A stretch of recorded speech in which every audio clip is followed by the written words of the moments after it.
regard, defamation cases as maybe the most important or the most profound cases there are, because we only get one reputation, and you don't get a second chance once it's destroyed. To have your reputation destroyed is really to ruin everything about you.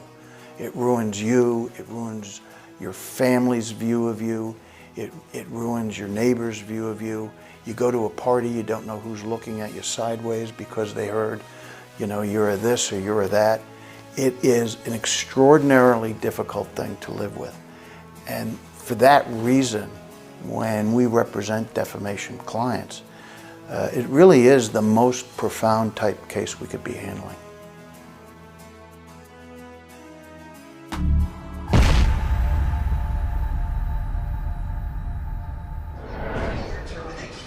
Welcome to the JAKIB Halftime Report, brought to you by Bachetto & Lentz. I'm Devan Kaney, joined by Marc Farzetta, coming to you live from the Gallery Bar, booking games inside Ocean Casino Resort. Eagles lead the Cardinals 14-10 at the half. Marc, it seems like things are kind of unraveling there in the second quarter. Yeah, a little bit of a win. I mean, I'll take a positive about it. They held them to a field goal after that long drive, but still a lot of negative things surrounding the Eagles right now, most notably their center, Jason Kelce, a stalwart of the offensive line that we all know is out at the current time. Cam Jurgens coming in, so we'll get to see what he can do. But right now, what started out so well and started out so promising for the Philadelphia Eagles has, to use your term, unraveled quite a bit. Yeah. And what we have seen the Eagles do throughout this season is maintain a steady run game and a steady rushing attack. We haven't seen that to this point. Jalen Hurts certainly up the middle, quarterback sneaks, touchdowns. That's great to see, but to see him not really get it going in terms of yards per carry, or certainly Miles Sanders especially not getting it going in terms of yards per carry,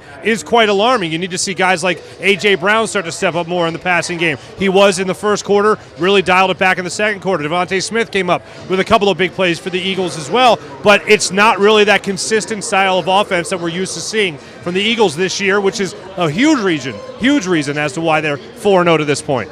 Do we think that is up to play calling or just lack of efficiency from offense, or what do you attribute that to? As of right now, it seems like it's a lack of efficiency, and I understand that, yes, Kelce being out. You right now have Jack Driscoll as your left tackle. Sio Opeta is coming in here to play the left guard position for you because Dickerson is also out. So right now I think they're struggling to get back to that identity as guys are settling into those positions. Hopefully in the second half, as we've seen them do really throughout this season, maybe they can make those adjustments. Defensively, they've been able to do that throughout the year. Offensively speaking, they have not been able to do that. So it's going to have to be a much different second half than what we've been used to from the Eagles so far to this point.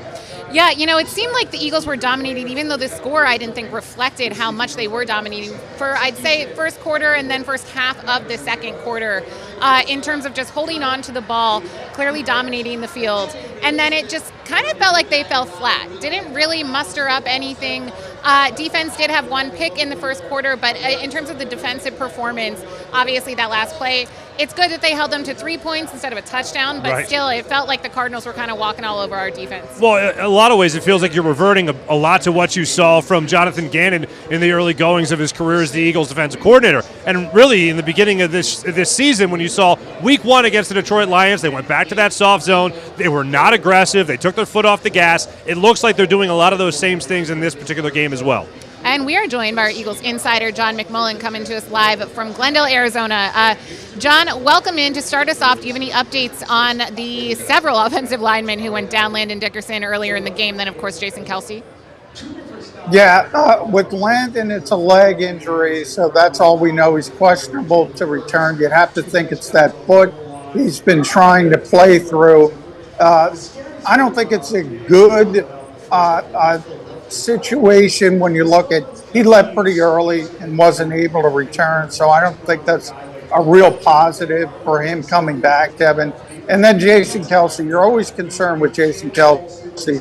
It looked really serious, and Nick Sirianni went out on the field.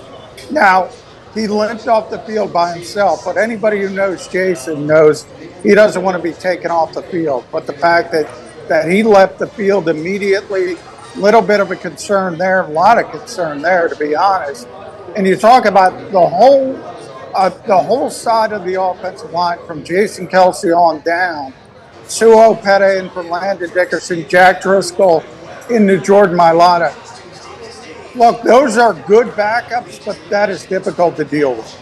Certainly, and when you see a situation like you did in that second quarter, John, J.J. Watt, 33 years old or not, he should never be untouched coming off the line of scrimmage the way he was able to get after Jalen Hurts. It was, yes, an incomplete pass, but, I mean, J.J. Watt was right there all over Hurts on that particular play. What do you think this Eagles offensive line does in the second half to try to settle things down a little bit going forward? Well, the Eagles came into this game, and I mentioned on the pregame show, they thought they had something in the passing game, and that showed on that first drive. They thought they had something with Dallas Goedert, A.J. Brown, Devontae Smith, and they really did until the offensive line issues started to pop up. And all of a sudden, if you can't protect the passer, you're not going to be successful running the football. However, those guys, Cam Jurgens, Sue Opeta, Jack Driscoll, what they can do right now is go straight ahead. So if I'm the Eagles, I'm going to scale back to the running game in the second half of this game, try to get out of here with a win that way. But also defensively, guys, Kyler Murray found something in the middle of the field. And he is picking on Chauncey Gardner-Johnson. And there was a Marquise Brown drop. If he would have caught that football, guys, he would have been still running. Yeah. That would have been a touchdown. So the Eagles are having some issues in the middle of the field defensively. Yeah, now, as far as the game plan went defensively, I mean, T.J. Edwards, in a lot of instances there, got hung out to dry with that drop. And fortunately for the Eagles, that was the case. Otherwise, Marquise Brown might still be running. But when it comes to the defensive scheme in the second half, are you expecting Jonathan Gannon to be a little bit more aggressive? Are they going to be allowed to do that? Or are they just going to continue to at least try to stay disciplined with Kyler Murray staying in the pocket? Yeah, I think it's more about the discipline aspect because they know how badly Kyler Murray can hurt them with the off-schedule stuff. So I don't think you're going to see much changing from the philosophy, but they got to tighten things up in the middle of the field. And I don't think it's T.J. Edwards. I think it's more Chauncey Gardner-Johnson. Which is ironic because he also is the one who picked off Kyler Murray earlier in the game. Going into the second half, I mean, running the ball more, of course, but it does feel like this Eagles offense kind of fell flat. Of course, the injuries on the offensive line are a big factor in that. But how do they keep up this momentum? Because we know that the Eagles in the second half have not been great, and they need to put up a lot more points to get this game back. Well, maybe it's a trend buster, Devan, because they usually dominate in the second quarter.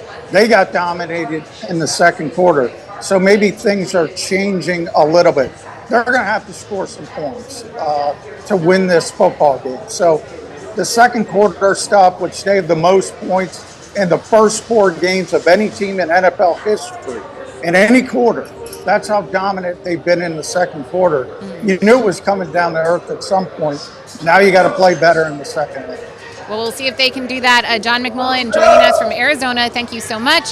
To everyone tuning in, thank you. Make sure you tune in after the game to our Pond the Hockey post-game show for my Diamond Debate presented by Marc's Jewelers. I'm Devan Kaney, Marc Farzetta, coming to you live from Ocean Casino Resort.